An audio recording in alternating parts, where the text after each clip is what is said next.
Good morning, everyone. I'm back at it, trying to set up this video podcast. I'm using this equipment. I have no idea if it works. So part of this is still going to be testing and figuring out exactly what's going on. So one of the things that would be great is if somebody actually watches this. I have no idea if they're going to watch this, and you tell me if there's any, if we got any feedback or anything else like that. So that would be fantastic. Sounds like we are on and there's audio. So I'm going to wait and pray somebody comes on and listens for this. So I'm going to just hang out for a few minutes and talk. And just so maybe we get one or two people on and can hopefully hear. In the meantime, I'm going to drink from My Little Pony coffee, and we'll just hang out.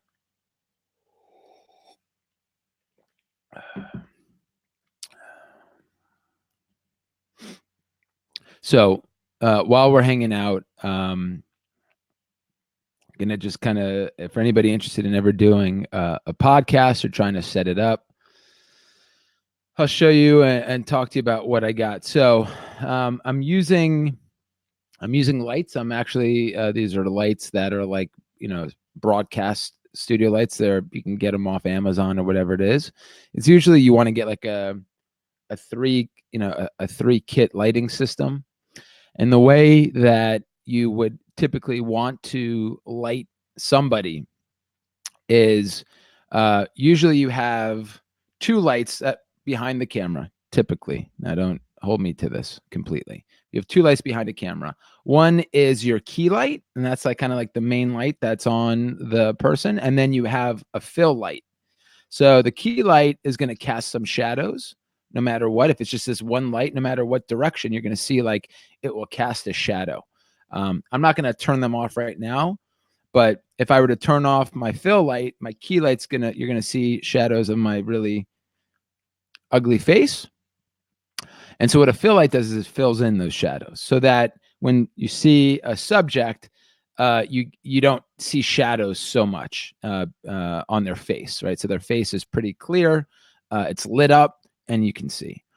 And then typically you have like an overhead light coming straight down that gives you a little bit of a back area, a little bit of, it defines the person compared to the background as well. And then of course if you actually have a professional setup and scene or whatever it may be, you have other lights being used. But like in a general setting like so, you want at least a key and a fill light. And so they're usually like angled, like winging, the camera, whatever it may be, shooting in, covering the subject's body, face, whatever it may be. And then the fill light is covering in those shadows. So typically that's the way that it is. Nobody's coming on, so that's cool. I'm just going to keep going. And then in terms of the other equipment, I was recommended this software platform called Be Live, and it's brand new and they're still working through things, which is pretty cool.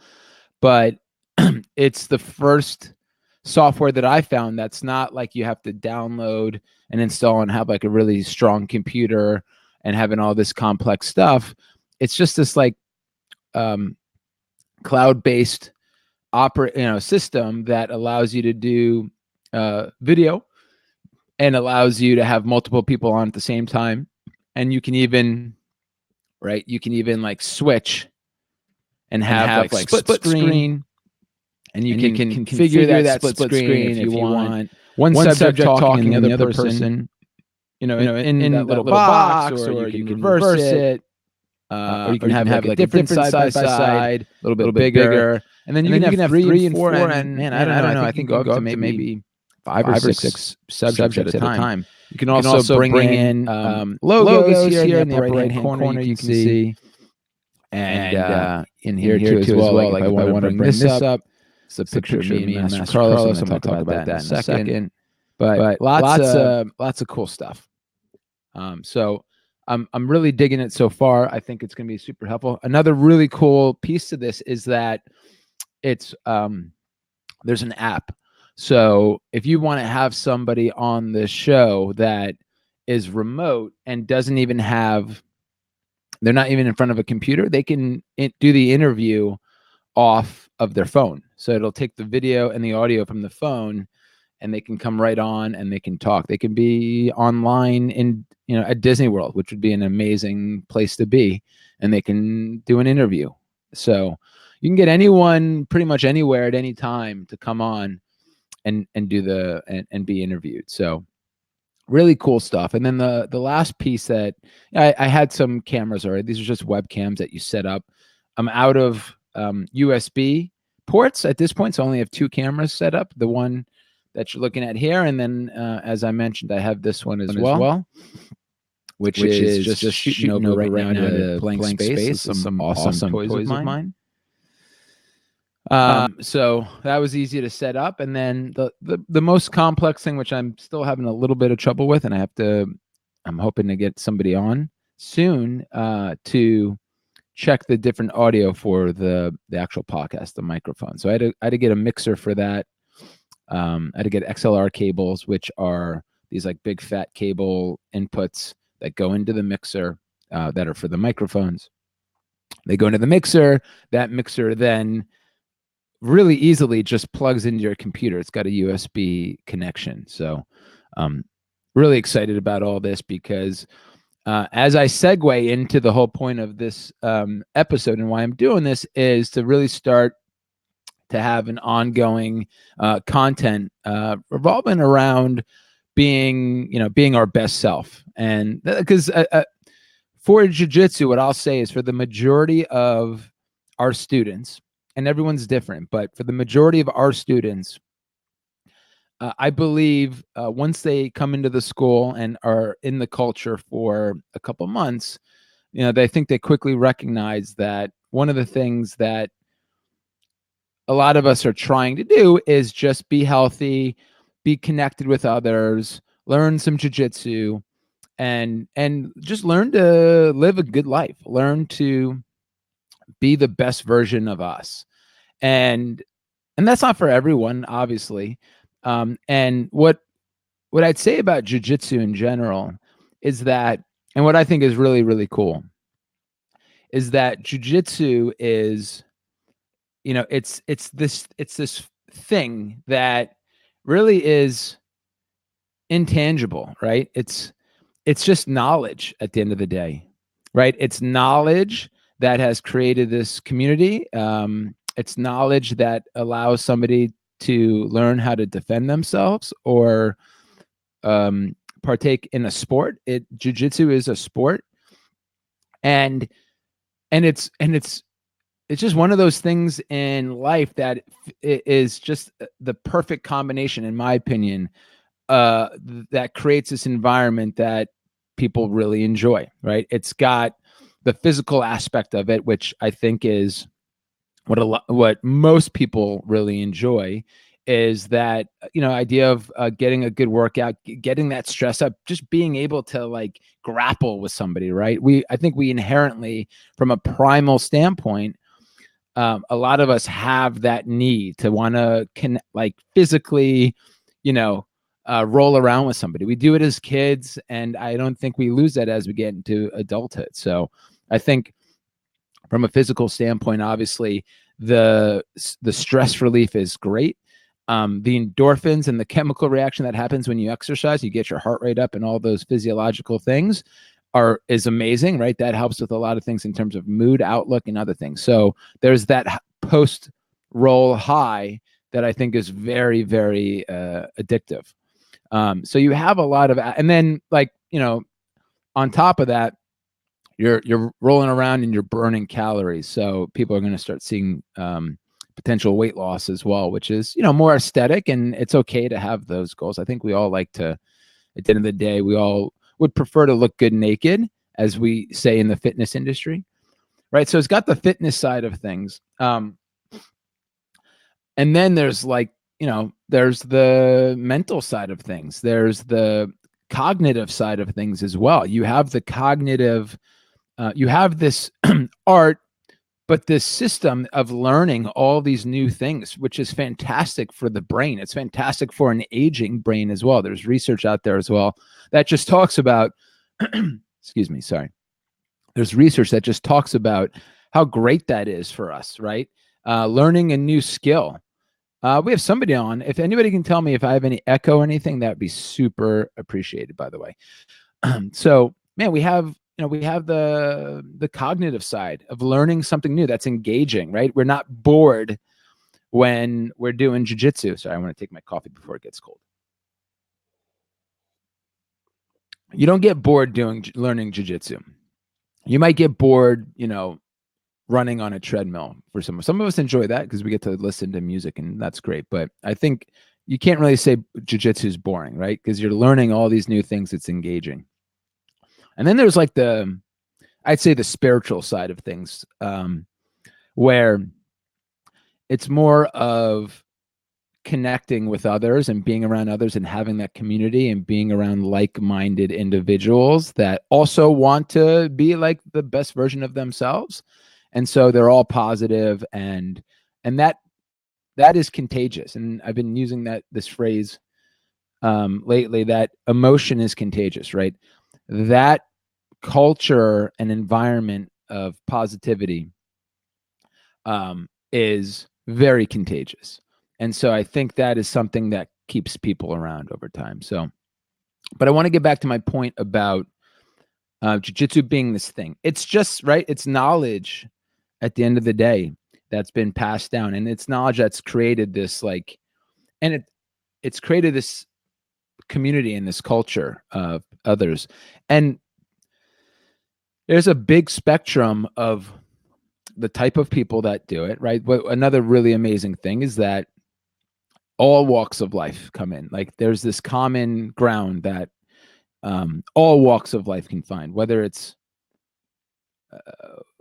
the color of your skin, whether it's the religion you practice, whether it's your age, it doesn't matter. And what I love about that is that it proves so many things wrong in our society today, right? We're so obviously our country and the world in general is divisive. And it's ugly right now, to be honest. I don't want to get into it too much, but it's really ugly. And and I think people kind of feel like we're just like devolving as a society. And what I love about jiu-jitsu is that it proves that completely wrong. It takes, man, we have everybody on the mats, whether it's Professor Ricardo's, whether it's anywhere you go around the country, man, you got Democrats and Republicans that are really good friends, right? That set those things aside and find common ground and a common love and break through those barriers to understand we all, at the end of the day, for the most part, want to help others and want to be happy, right? and it gets you to appreciate that everybody's got their own perspective on things, and that, and you got to respect that, and that, because that's the reality of life. I know you want to be aligned. People want to be aligned with others because that feels good, and that's another primal thing. But the reality is we're not, and that's a really good thing that we're not. We need different perspectives in life. So, but jiu-jitsu definitely debunks this idea that we're so divisive. We're not. We're just living in a time right now that is the conditions are like this, and I just think more people need to do jiu-jitsu, but that's a whole nother thing. But there's a spectrum of people that do jiu-jitsu, and people take from it so many different things. And there are different schools that have different cultures. Some are more alpha based, right? Like an alpha gym or jiu-jitsu for some, gym as we say sometimes. And then there's schools like Gracie Barra that's like a jiu-jitsu for everyone. It's, man, we just want to sit, we want to just train and let anybody come in and create an environment that it's not intimidating for people that, in my opinion, would have never stepped foot in a jiu-jitsu school. And then you have the competition side, and you have the whole sports side, which is incredible, where you have athletes now that are able to make really good money, or good money to really good money in being an athlete in grappling professionally. And that's really awesome too. And they all feed each other, for the schools like Gracie Barra, we come in and we have like 90% of our students don't compete. There might be other schools where a lot more students compete, but at least our school, I know Gracie Barra as a team competes and is very, very competitive, but our school, we're a newer school. Most of our students want to come in and just, roll around, hang out with people and enjoy something and get a good workout. Right. But it's really, those schools are really important.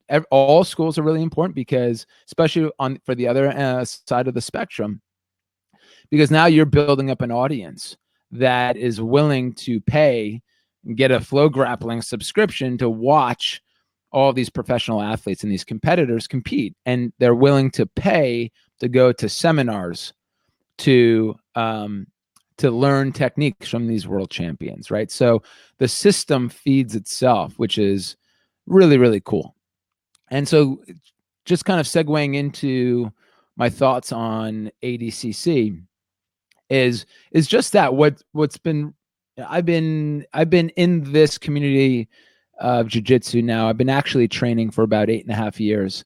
I took my first trial about 11 years ago. But it is, it's amazing to me to see the growth, and it's really, really exciting. And I think that was highlighted for me with the ADCCs this year. I just found myself so excited to watch and anticipate, and ended up not being able to watch as much as I wanted to because it was just the time of the day that it was. We had events, we had a community event I had to be at. It was really difficult, but I was able to watch later on and see some of those matches, which were incredibly exciting. Was that, we're learning about all these competitors through social media. Now you got Flow Grappling, which is getting more and more, is covering more and more events. They're doing more and more packages and specials and things of that nature. And you're able to really start to learn about these competitors, appreciate the work they put in. Some of them have really eclectic personalities, which is great too. Me coming from the world of professional wrestling, I know the importance of making things entertaining. So I really appreciate, I really appreciate when athletes also try and make things entertaining. And aside from some of the, pardon my French, some of the shit talking that goes on, part of it is obviously on purpose and meant to be able to build up, but some of it's just the way their personality is. And I have no judgment on any of that stuff. At the end of the day, it's their own prerogative on how they do things. But I do think it helps to some degree because it makes things a little bit more interesting. But it's just really overall very exciting to me to see the growth of jiu-jitsu as schools are continuing to open up. I know Gracie Barra continues to grow. Since we opened our schools, they've opened up a lot more schools. So jiu-jitsu is clearly growing and continuing to grow. But then you see it also with coverage. You see it with Flow Grappling. You see it with how many people show up to an ADCC or how many people show up to, the World Championships, IBJJF events. Like, it's just growing and growing and growing. And that's really exciting to see. And I really appreciate it. My quick thoughts on the event itself. It was really cool to see Nick Rodriguez compete and how quickly he's ascended to an elite level grappler. I remember getting the chance to roll around with him about 6 months ago. It was earlier this year at Professor Ricardo's, and just like he wiped the floor with me, really. And he was it was a white belt still at that time. And I just remember being like, man, this guy is so fast, so strong and controlled. Like, obviously he's going to get more and more technical with things, but just his ability and his speed and his size is just, he's obviously clearly an elite athlete. I know he wrestled a little bit in college, but took to it. And then Lachlan, seeing that was awesome. Seeing a lot of those upsets in the absolute division was really cool. Gary, always entertaining, incredibly entertaining person to watch train. I've watched him for quite some time, obviously, again, with him being within the association and getting to train with him just a little bit back in the day. And then obviously, man, Gordon Ryan is, what can you say about Gordon Ryan? I know that he's got a lot of haters, and my personal opinion on that, and again, opinions are like, as I say, elbows and assholes. Everyone's got one. So I'll just share mine real quickly. Man, Gordon Ryan, the only thing that's, in my opinion, that's going to stop Gordon Ryan is Gordon Ryan. It's just boredom. He's already done everything that basically needs to be done in the sport of no-gi grappling, no-gi jiu-jitsu. He's done everything. He's won everything, and he's 24 years old. Maybe he's 25. I have no idea. He's 24 years old. Let that sink in. He's multiple time ADCC champion now, right? He's got gold from 2017 in his weight class. He got silver in absolute, and he double gold this year. Now, just to put things into perspective for people, he's coming off major knee surgery. I believe it was LCL surgery. And, my background is also in physical rehabilitation, and being in that industry for a while, I understand the effects of having major knee surgery and the timeline that it takes, and the need for the actual tissue to heal, but not just that, gaining that strength back and that stability back.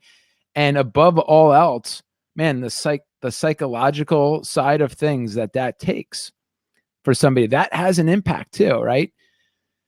To be able to come back off of major knee surgery in a sport like grappling, where you need that knee big time, that's like super important. And in the time span of like 7 months, and to beat like pretty much the best in the world, right? Beat Buchecha, like, to go out there and beat all the people that he beat. And most of his, victories were submission. A lot of them were, man. And then not only that, apparently he got food poisoning. Like, you're going to have haters, and that's always going to happen. But man, you cannot deny the level of achievement that this guy, I almost said kid, because I remember when he was a teenager, right? But he's a grown adult at this point, but he's 24.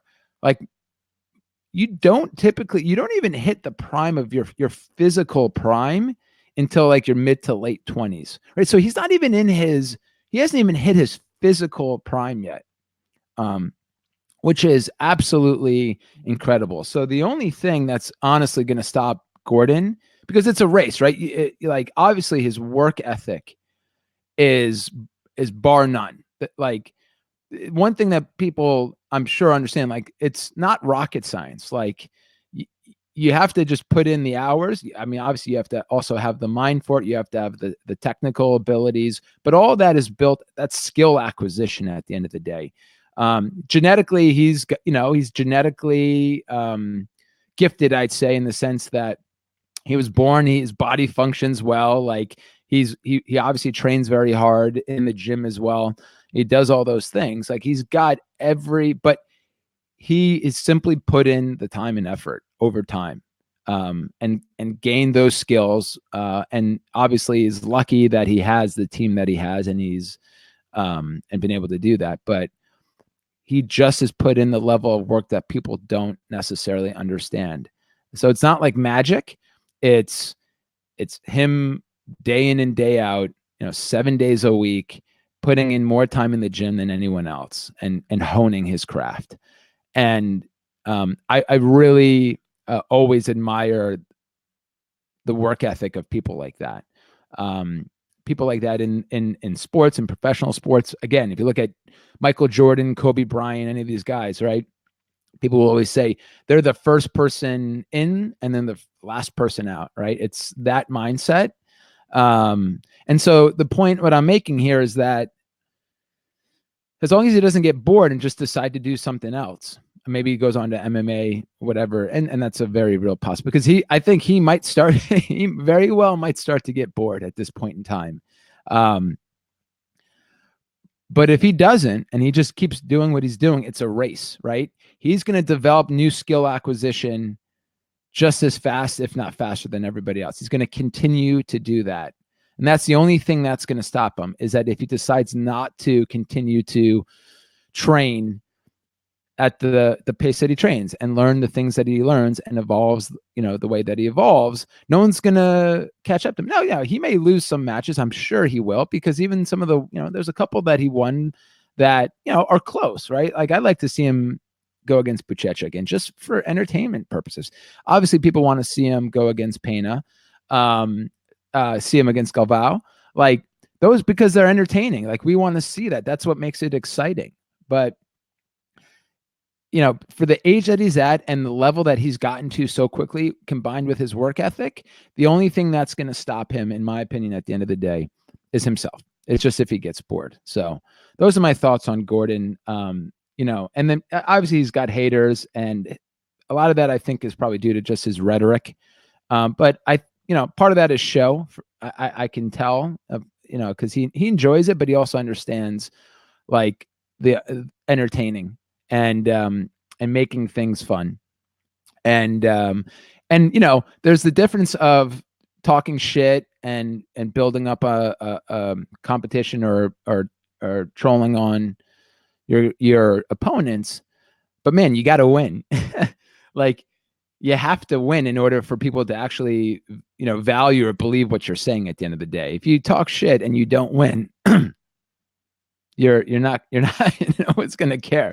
No one's going to listen at the end of the day. So anyway, just wanted to cover a couple of topics, and getting back to the goal with this, I don't want to call it a show, but this podcast, is that each time we have one, I want to have somebody on that is an expert in some area of our best selves, right? It may be somebody that is from a jiu-jitsu standpoint, right? Somebody has a psychology background and understanding some of the things that we talk about in character development and connecting.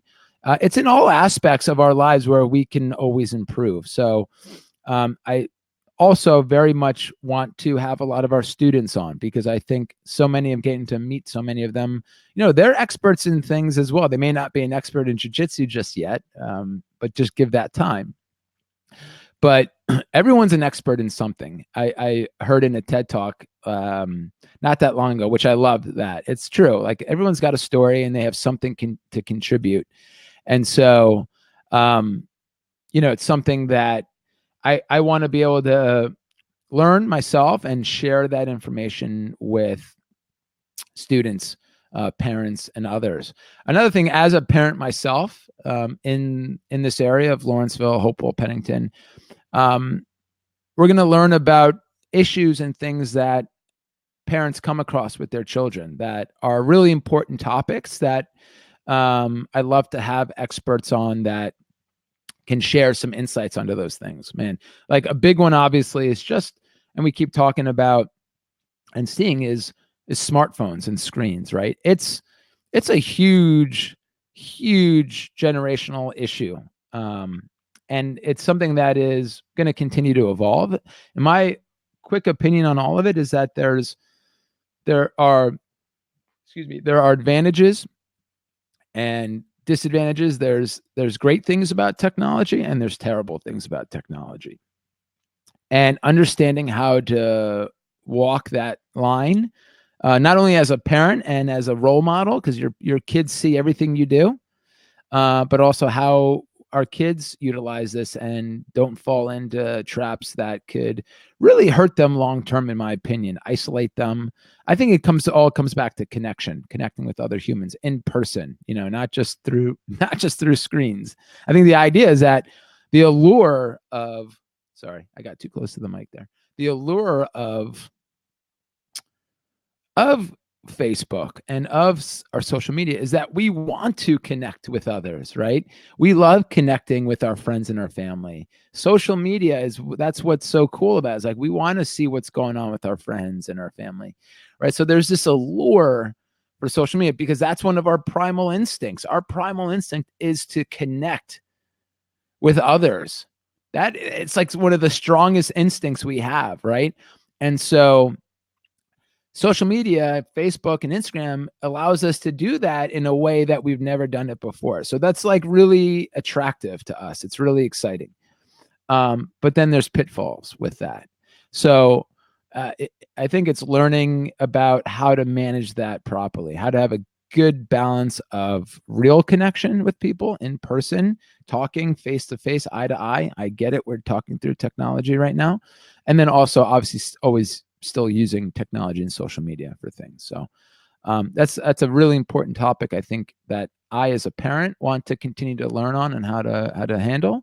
But we talk about sports and its role in child development, in adult development too. I think it's super important. My personal opinion is that adults should be involved in adult leagues and sports or something like jiu-jitsu.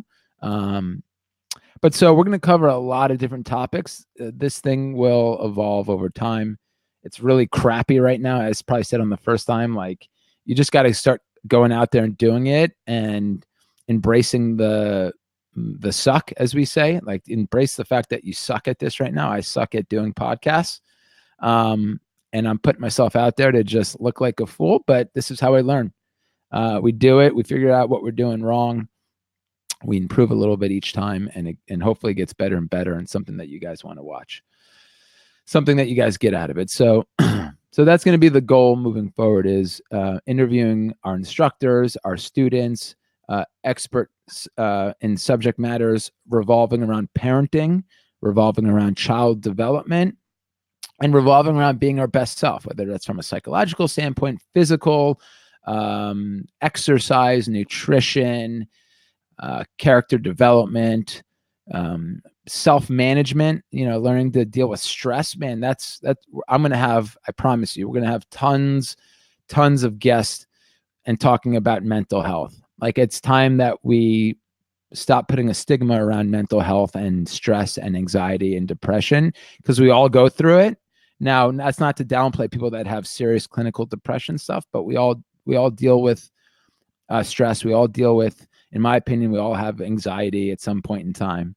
And it's really helpful to learn how to manage our emotions and how to manage that stress on a day-to-day basis as a child growing up through being an adult. So something that is really important to me that I'd like to share.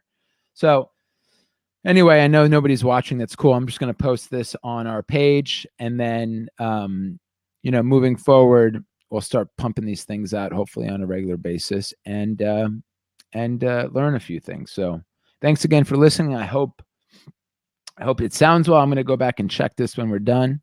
And I got to go get ready. I'm going to go to morning practice at Professor Ricardo's. See you guys. Thanks.